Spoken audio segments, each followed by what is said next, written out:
Jay here, Stretford, Paddock. This is it. This is the big one. Manchester United versus Arsenal, the opening game of the season. Joe is with me. We made it. This is the preview for the game. This preview is brought to you by Betfred, sponsors of Manchester United and of Stretford, Paddock. Joseph, it's finally here. The Premier League 25-26 season has arrived. It all starts now. This is it, Jay. It is. We've left all of that shocking sugar behind from last season. That is done. None of that matters anymore. Those points, those games, those results count for nothing now. Don't you think like it's come round quick? It's come around so quick. I feel like last week we beat Villa. Yeah. And now we're playing Arsenal. The season is here, Jay. It's the chance for a new beginning, and for a new start, for legends to be made. We need that slate cleaning. We need that clean slate to be covered in lovely, delicious food, like some sort of fancy bistro. You know, when you get a burger on a bit of slate and you go, why is this happening? Yeah, why you started giving me dinner off like what looks like part of a roof. Dripping on my legs. Yeah, I'm not into that. You need a plate with a slightly curved edge. It's a brave new world. That's where we are, Jay. And this, genuinely, is such an important season for everyone at Manchester United. This is the time when Ineos need to show that they've had a good summer, that they know how to run a football club. Let's be honest, if Amrim has a season anything like last year, he's done. Yeah. We've got loads of new transfers, and not just loads, I say loads, it's 3, but 3 first-team players is uncommon. We don't normally sign 3 players where you know, basically, if they're fit, they're going to start. It's very rare that we do that.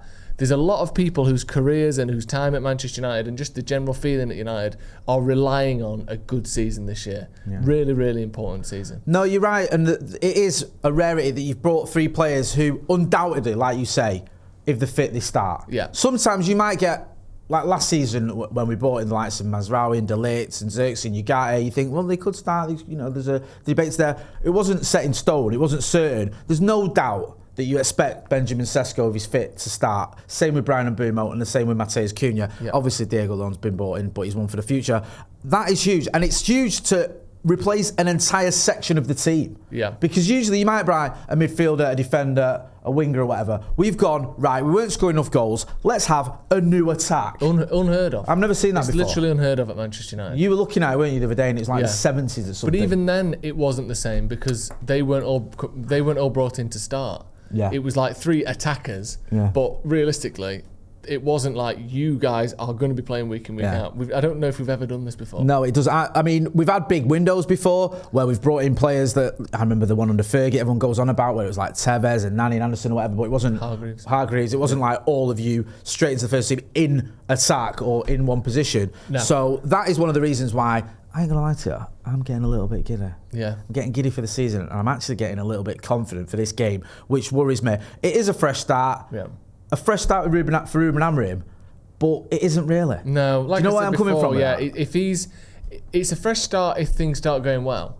People will forget about last season, and I don't think that that'll be all held against him regardless. But if he doesn't start well, all of a sudden that start isn't quite as fresh anymore. No. And you start getting that murky sort of back swirl from last year, and all of a sudden there's poo in the tap water.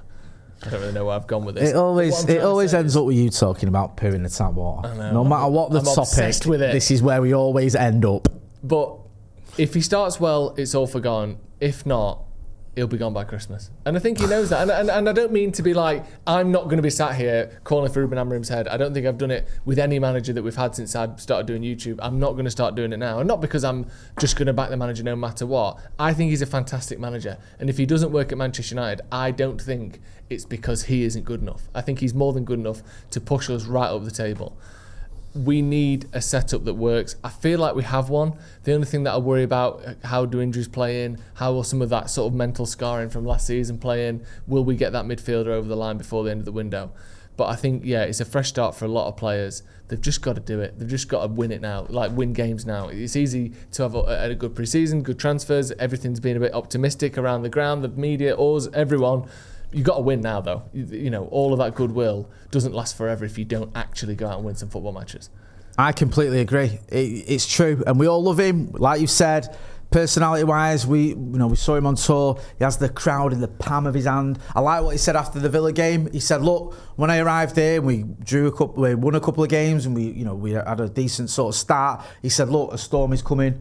It came. He said, "Now though, The storm's been and gone. Good times are coming. He says the right things. Yeah. But, as we've said in the past, it's all good talking the talk, but you've got to walk the walk. So this preview is sponsored by Betfred, and me and you've put our heads together to come up with a bet builder. Yeah, we realised that we're stronger together than we are separately, so we've got together and said, right, what do we think is a good bet for this game? And we've come up with one, and it is Manchester United to win, obviously, Bruno Fernandes to score, Matheus Cunha and Bryan Mbeumo to each have a shot on target, and the odds for that are 20-1. Yeah, we think that's very good. I think it's good, man. And this is we had a chat and we thought we think this is going to happen. We think it's going to go down. Yeah. So this is the bet we've come up with. And we've got a decent track record as well. Let's not forget, one of the bets from pre-season did come in.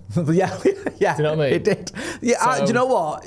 I'll say that. Yeah, I'm pretty happy with that. That's we've had a winner already. So you can go and check out. There's a link in the description. Remember, Betfred rules apply. Maximum stakes may vary. Price is correct at the time of recording. 18 plus. Be gamble aware. Very exciting. It is exciting. It really is. Let's talk about strikers.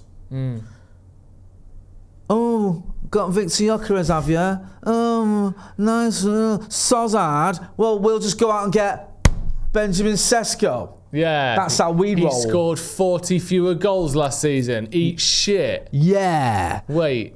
No. Which side are we on again? We're on the Sesko side. No, reword it, right? Oh, gone out and got Gyokeres, have you? What? Because you couldn't get Sesko? Nice. Well, he scored 40 fewer goals last season. Eat turds. So I've done it again, Jay. I've got it wrong again. I'll tell you what is interesting, though. The fact that, yes, Benjamin Sesko got 40 or so fewer goals. I think it was actually 33 in all comps than Gyokeres last season. And yet, you can ask almost any football fan in the world. Yeah. And they wouldn't 100% say that Gyokeres is better than Sesko. Well, there's a reason for that, isn't there? It's mad, though, isn't it? There's several reasons for that opinion. Go on. And I will give them to you. All right. Right. One, Benjamin Sesko is 15 years younger than Victor Gyokeres. He's 4 years younger. All right. Well, he's younger then. Yeah. We'll agree to disagree. It's a grey area. Yeah, he's 4 years younger than Victor Gyokeres, right? He's 22. What was Victor Gyokeres doing when he was 22? Playing in sandpits and eating IKEA meatballs by himself. Thank you. Exactly. Right. So there's that. Has anyone ever heard of a league called the Bundesliga? Yeah.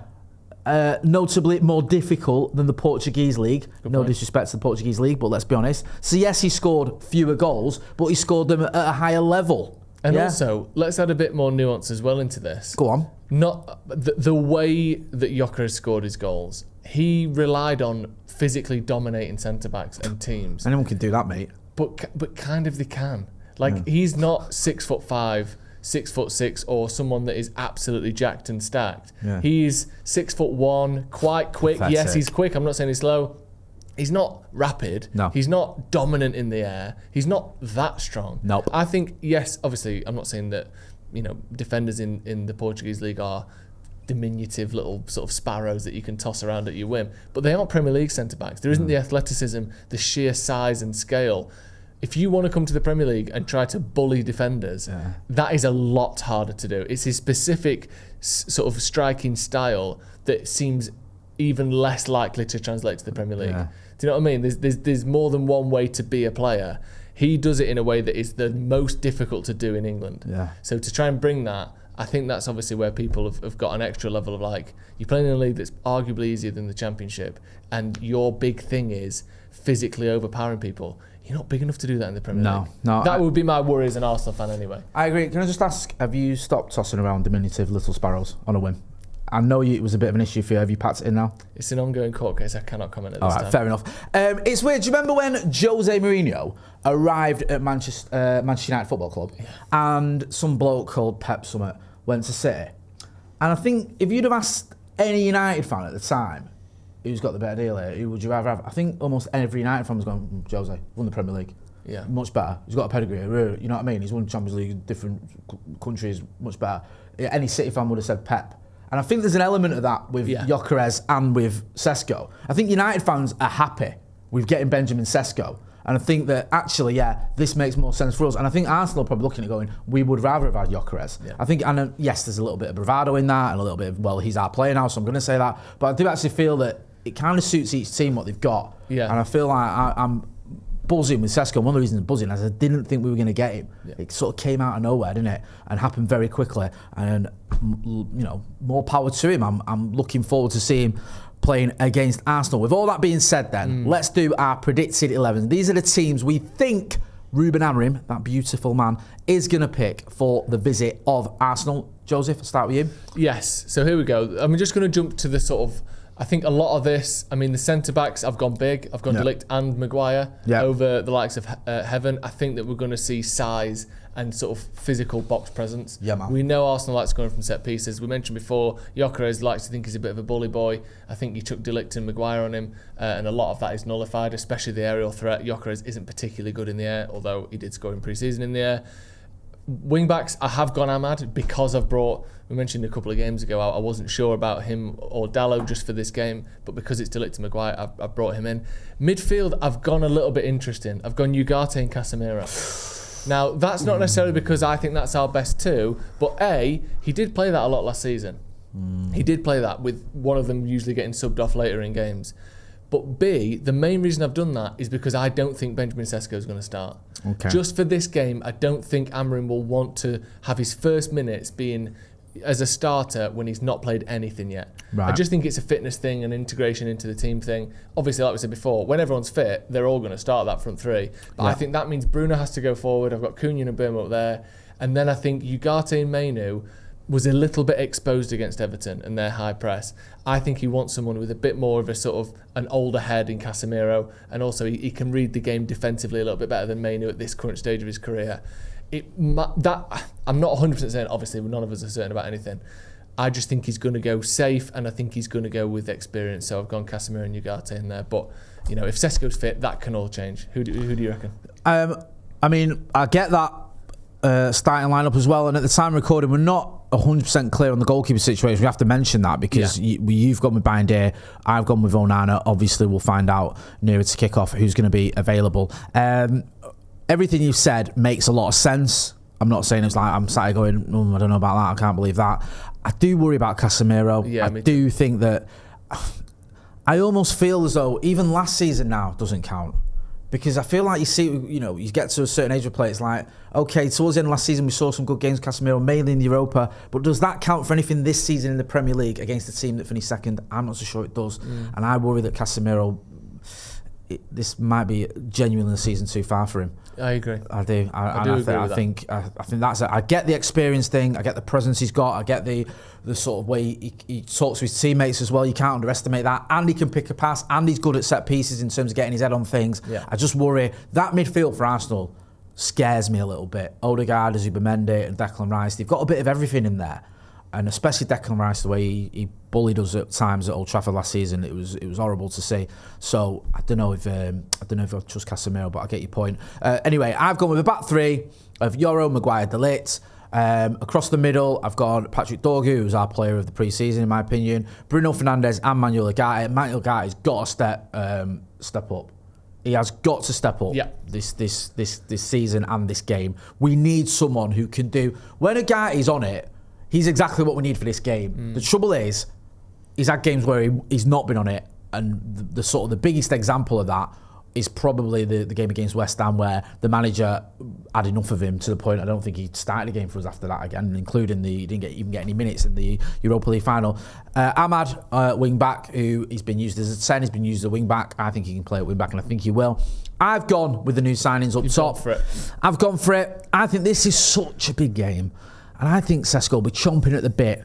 And I understand your reasoning, and I think you could have Mbeumo up front, that would work. But I just think Sesko, I'm a big fan of, get the game won, go with a strong team, and if Sesko after an hour needs a breather, then take him off rather than bringing him on with people chasing the game, if that makes sense. I think if we get at Arsenal early doors, I think we've got a good chance of getting a lead against Arsenal. And if that happens, and then towards the end we can keep hold that lead, Sesko's tailing off, then I'd take him off. I'd do it that way round rather than bringing him on. So I think he'll feature. Is if we are 60 minutes with 1-0 down, and then you're having to... Oh, yeah, no, that's what I mean. Yeah, that could happen. That's the risk, isn't it? That's the risk. I think with obviously with 5 subs as well these days, bringing someone on at half-time is less taboo than it used to be. And also, you can literally change 50% of your outfield players. So Yeah, I'm not sure. I think yours could be right. I just think he might play it a little bit safe, but we'll have to wait and see. We'll have to wait and see. Either way, Sesko's going to end up on the pitch at Old Trafford. There's no doubt of that, because I think there was talk on a behind closed doors game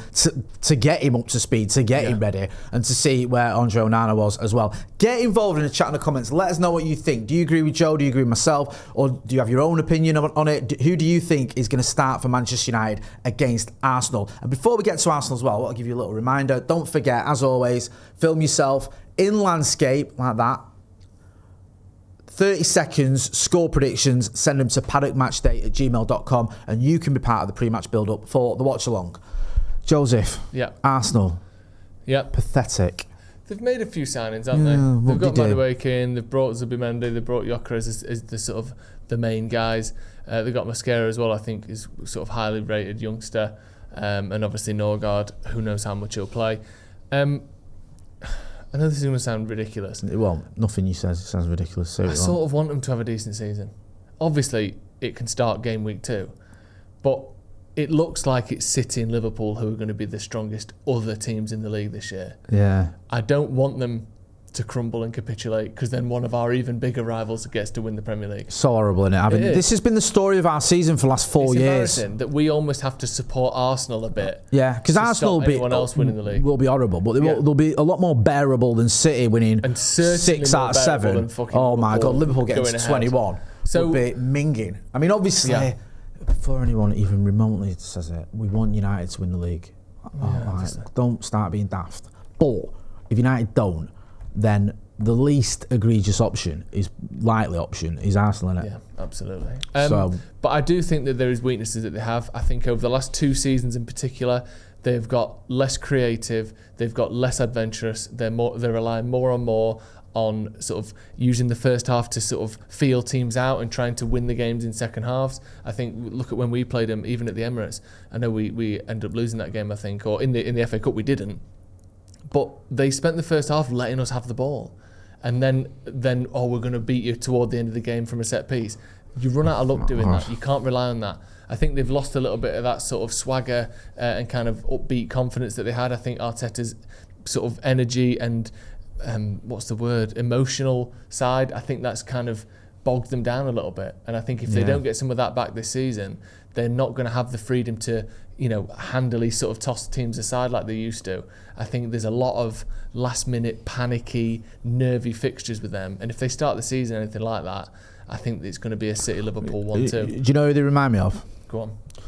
They're not the same in terms of the style, but in terms of the atmosphere, the emotion, and the way they go about things, it's a little bit like Newcastle under Keegan. Yeah, I thought you were going to. Do you remember when Newcastle were trying to win the title, and at one point they were going to win the title? I think it was 96 when they were flying, and we went to St James's and Eric Cantona got that goal. And you remember the 4-3 against Liverpool with the images of Kevin Keegan. Yeah. He was too emotional, the breakdown he had afterwards that time when it was like, he's got to go to Middlesbrough and get something.